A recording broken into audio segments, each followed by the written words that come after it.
히린! 안녕하세요. 히렌초입니다. 오늘은 상대방의 마음을 읽는 심리학의 저자이자 심리학 전문가 정성훈 작가님을 모셨습니다. 안녕하세요. 저희 구독자분들께 한 말씀 부탁드립니다. 안녕하세요. 저는 상대방의 마음을 읽는 심리학 작가로 또 기업에서 심리학 강의로 왕성하게 활동하고 있는 정성훈 작가라고 합니다.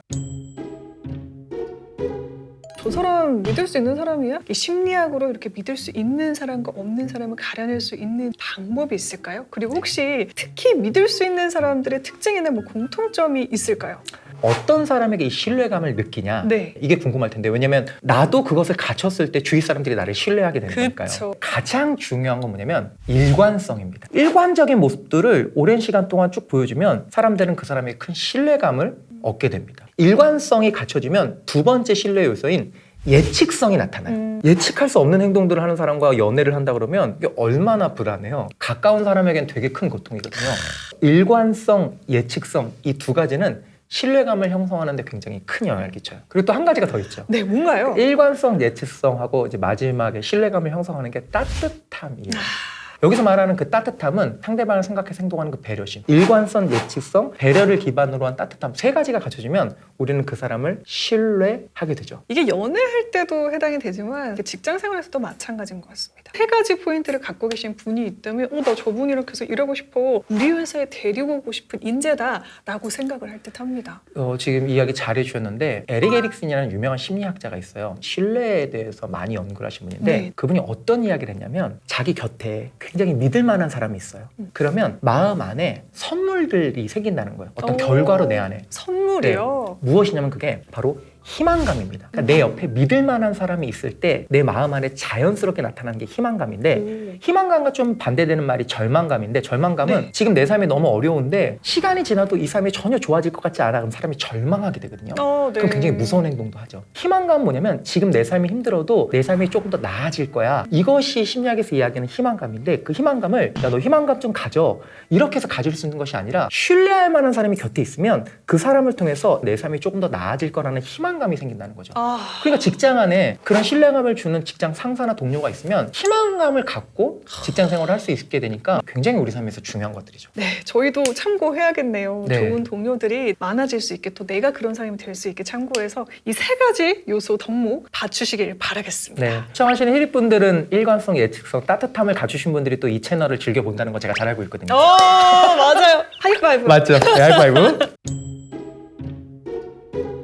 작가님, 그럼 반대로 미성숙한 사람을 알아보는 방법이 있을까? 이것도 뭐 그 반대 기준으로 생각하면 될까요? 심리학에서 보는 미성숙한 사람들의 특징 중에 하나가 투사라는 게 있어요. 투사는 뭐냐면 내가 20살이 넘고 30살이 넘고 어른이 됐는데도 아이처럼 내 마음인데 이게 너의 마음일 거야. 아니면 내 문제인데 이거 외부의 문제일 거야. 그러니까 나한테 일어나는 것들을 외부로 던져버리는 걸 이야기해요. 잘못해서 지각을 했어요. 그래서 막 급해 버스를 탔는데 기사님이 오늘따라 너무너무 느리게 가는 것 같아. 네. 막 화가 나. 근데 이거는 본인이 잘못한 거거든요. 그렇죠. 근데 그 원인을 외부로 던져버리는 거예요. 그리고 그렇게 믿어요. 근데 저도 그런 게 좀 한 번씩 나타나요. 그럼요. 네. 저도 그렇습니다. 네. 우리가 많이 범할 수 있는 또 실수인 만큼 평소에 내가 그런 착각을 했을 때 혹시 이게 투사가 아닌가 한번 나를 이렇게 점검해 보시는 것도 좋겠네요. 하나가 또 있어요. 또 재밌는 거. 네, 그게 뭔가요? 되게 여러 가지가 있는데 하나만 더 말씀드리면 네. 소극적 공격이라는 게 있어요. 자기를 괴롭혀서 상대방을 괴롭게 하는 건데 예를 들면 가출 청소년들 있잖아요. 네. 근데 아이들하고 진지하게 얘기해보면 청소년 시기를 이렇게 보내버리면 너희들 미래가 어떻게 될 것 같아? 라고 진지하게 보면 내 미래가 어두울 거라는 걸 알아요. 자기의 삶을 그런 식으로 내팽개치면서 공격을 하는 건데 이런 그렇구나. 소극적 공격이 사실 무의식적으로 많이 일어나서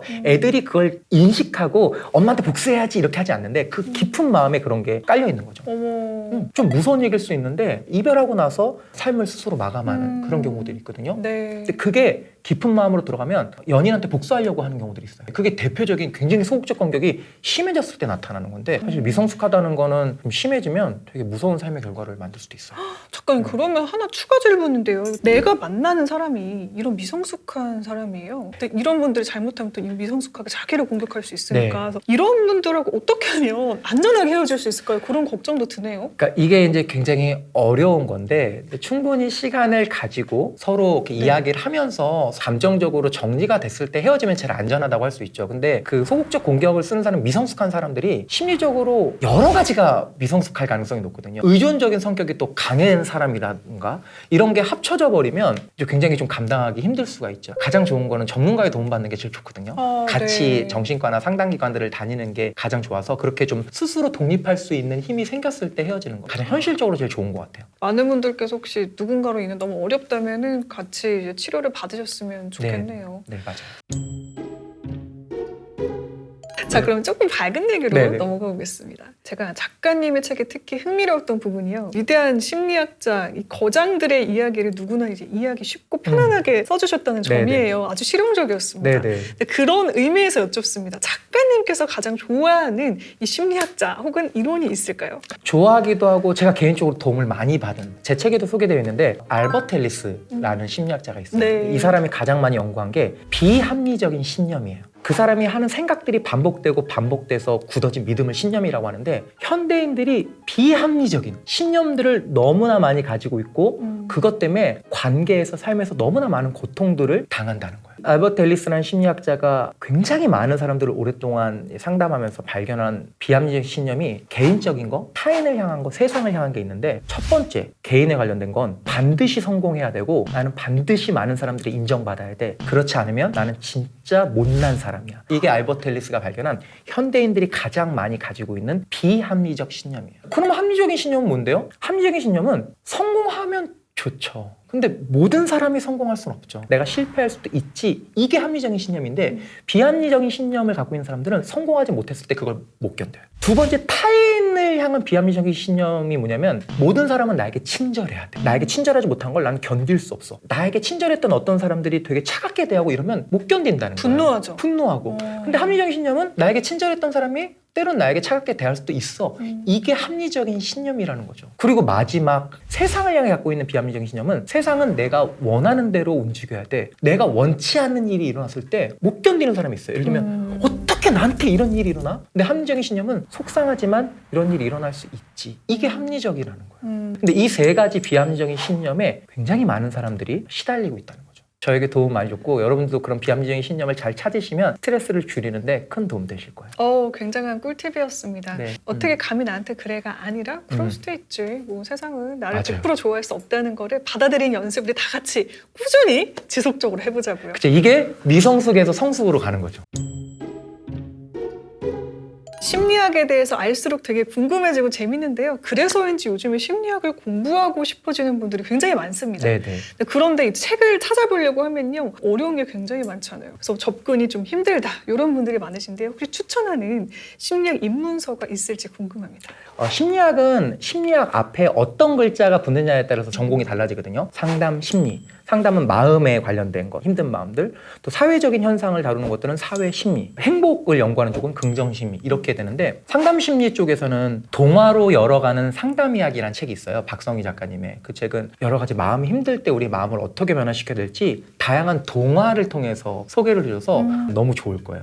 긍정 심리, 행복에 대해서 이야기하는 것은 김주한 교수님이 쓴 회복 탄력성 책이 가장 쉽게 잘 돼 있는 것 네. 같아요. 안 보신 분들 있으면 그 책 보시면 너무 좋을 것 같고 이거는 정말 고전인데 죽음의 수용소에서라는 책이 있어요. 빅터 프랭클 박사의 유태인으로서 그 아우슈비츠 수용소를 경험했던 그거를 가지고 로고테라피, 의미 치료란 걸 만든 분인데 사람이 가지고 있는 최고의 능력 중에 하나가 무언가에 의미를 부여할 수 있는 능력. 그러니까 아우슈비츠 그 수용소에서 내가 살아야 되는 의미를 부여하면서 그걸 견뎌왔거든요. 그래서 그거를 그 이후에 치료법으로 만들어서 굉장히 많은 사람들을 변화시켰는데 죽음의 수용소에서 이 책도 굉장히 추천해드리고 네. 마지막 책은 유명한 책인데 사회심리, 사회에서 벌어지는 여러 가지 심리 상황들을 가장 쉽게 써놓은 보신 분들이 꽤 있을 것 같은데 그게 이제 설득의 심리학. 네. 이게 사실 사회심리학 이론들을 굉장히 다양한 예시로 써놓은 것이라 그리고 마지막으로는 상대방의 마음을 읽는 심리학. 아주 인문학이 가장 좋은 책이죠. 역시 작가님. 네, 굉장히 쉽게 여러분들의 눈높이로 쓴 책이어서 네. 같이 보시면 좋을 것 같아요. 정성 작가님의 상대방의 마음을 읽는 심리학 꼭 한번 읽어보시길 바라겠습니다. 그런 의미에서 작가님의 책 상대방의 마음을 읽는 심리학 나눔 이벤트를 진행하는데요. 오늘 영상 중에 특히 좋았던 점을 댓글로 남겨주신 분 15분께 도서를 보내드립니다. 또 전문가를 모셨으니까 이 질문을 꼭 드리고 싶었어요. 네. MBTI에 대한 질문을 하지 않을 수가 없을 듯 합니다. 사실 MBTI가 대세긴 하지만요. 그 한계에 대한 이야기가 좀 꾸준히 나오고 있죠. 이 심리학자들이 MBTI보다 더 신뢰하는 이 성격을 구분하는 5가지가 있다고 말씀 주셨는데요. MBTI도 실용적으로 굉장히 훌륭한 부분들이 많긴 한데 심리학 전문가들, 정말 마음을 깊이 연구하는 사람들은 훨씬 더 과학적이고 신뢰도 타당도가 높은 거. 그러니까 신뢰도 타당도 하면 좀 어렵게 생각하는데 네. 신뢰도는 검사할 때마다 얼마나 이렇게 동일하게 결과가 나오느냐. 검사할 때마다 너무 결과가 바뀌면 과학적으로 조금 믿을 만하지 못하다라고 저희가 여기거든요. 네. 또 타당도는 얼마나 정확하게 측정했느냐 이런 것들을 이야기하는데 그런 관점에서 빅5라고 불리는 성격 5요인 가장 신뢰하고 저도 그것으로 연구를 하고 논문을 썼는데 네. 첫 번째는 조금 사람들이 많이 알고 있는 외향성, 네. 외부로부터 오는 자극을 네. 또 즐기고 많은 만남들을 좋아하고 두 번째가 이제 신경성이라는 요인이 있어요. 예민하고 스트레스에 취약한 성격. 이게 사람들이 가지고 있는 두 번째 보편적인 성격 중에 하나예요. 그러니까 굉장히 예민하고 스트레스에 취약한 게 하나의 성격이라는 거죠.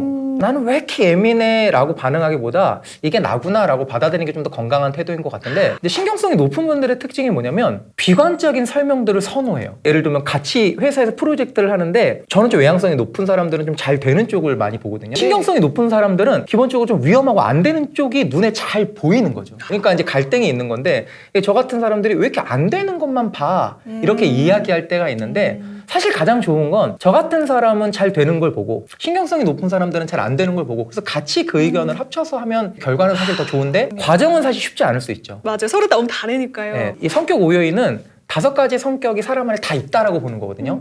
저도 결과는 신경성이 제일 낮게 나오는데 네. 제가 또 되게 중요하게 여기는 일을 할 때는 또 신경성이 높아져요. 환경에 따라서 작았던 성격이 또 올라가기도 하고 5가지 모습이 다 있다라고 좀 봐야죠. 세 번째는 성실성인데요.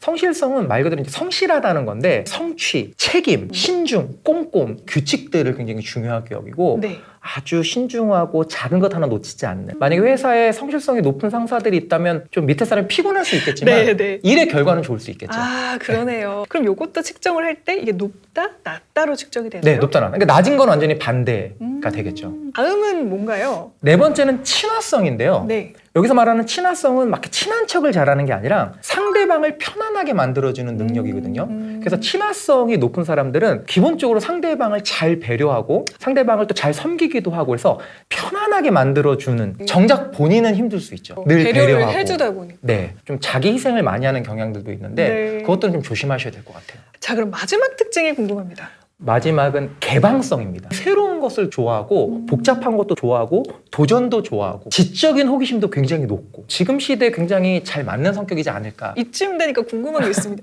5가지가 다 높을 수도 있나요? 다 높을 수도 있겠지만 그래도 조금 똑같이 나오진 않을 거예요. 구글에서 검사할 수가 있어요. 그래요? 네, 성격 5요인 검사 치면은 카카오에서 그걸 무료로 검사하는 걸 만들어 놨더라고요. 방송 보시고 나서 성격 5요인 카카오 치면 검사할 수 있으니까 한번 이 5가지 특징이 나에게 어떻게 되는지 확인해 보시면 너무 좋을 것 같아요. 좋습니다. 네. 댓글로 여러분은 어떤 요인이 많은 구독자분들이 진짜 어떤 일이 있는지 궁금해요. 꼭 남겨주세요.